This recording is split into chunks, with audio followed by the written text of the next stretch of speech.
So today in this video I wanted to talk about my favorite watercolor art supplies.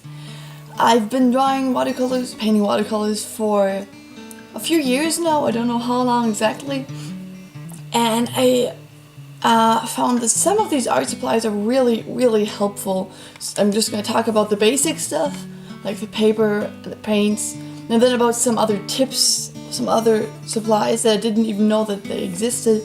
I learned about them through books too, and they're really helpful.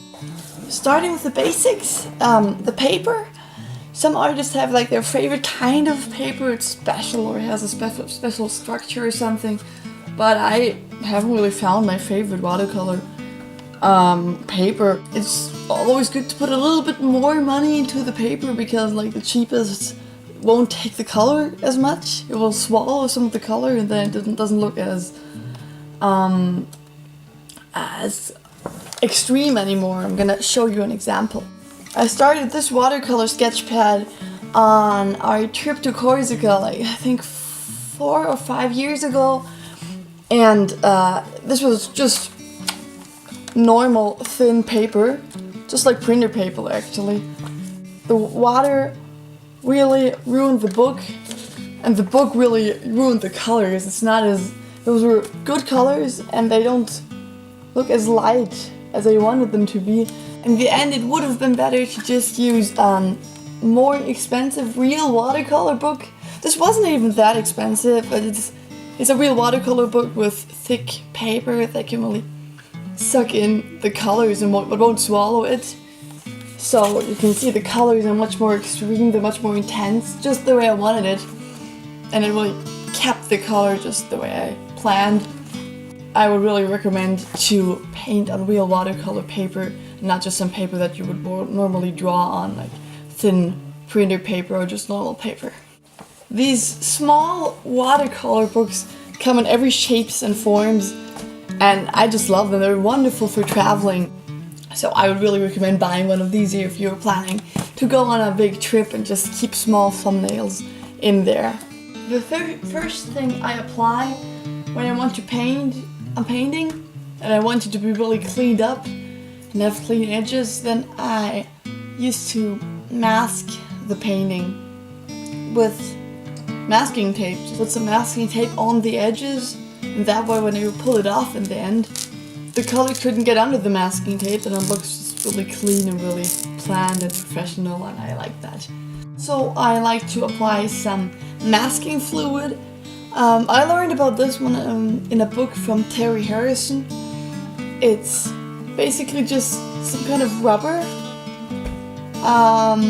that is fluid in the beginning, but when you put it outside the bottle on the paper, then it will dry and it will prevent the colors to get under it. So you can kind of mask small stipples on the water from the sun or just flowers. I applied this with a really old brush because this just really destroys every brush. You can see you can't paint with this one anymore. After painting, you just rub it away and then you have a clean white surface under the masking fluid. Of course, more important than the paper are the watercolors themselves. This is the set I use all the time. You can see I took it everywhere. It doesn't even really shut properly anymore, but I like it really much because it has these two palettes with it where you can mix the colors, which is wonderful. Yeah, I never really changed that when I found my favorite colors, and then I tend to just fill them up every once in a while. Here I keep all of the colors in these small tubes and I buy them again and again every time. When I go on big trips, I take these with just to fill my watercolors up. In the end it's kind of cheaper, even though these colors are pretty expensive because you want good colors. The set actually was from Winsor & Newton, but I started filling them up with Schminke colors. I don't know if they have them outside of Germany. It sounds like a German name, but these are just basically the best and most expensive colors that you can get, because it pays off so much. Moving on to some brushes. These, for example, are the big leaf brushes. I actually don't really paint with them, but they're good to just set some water on your paper if you want to paint wet and wet. I always start with these just to paint a fluid sky or something. These are the ones that I use most. You would probably call them round brushes. Yeah, round brushes in just different sizes. Those are just the basic ones, but I would recommend to get some other ones too next to these basic ones, just because there's something that things that just take a long time with just round brushes. For example, if you want to paint a person or just some detail, it will take a long time with the round brushes if you want to switch back and forth all the time. That's where the Dagger brushes come in handy. You can see they have a tip where you can just paint with details, but you can also just do big strokes with this brush. So that comes in handy if you don't want to switch brushes all the time.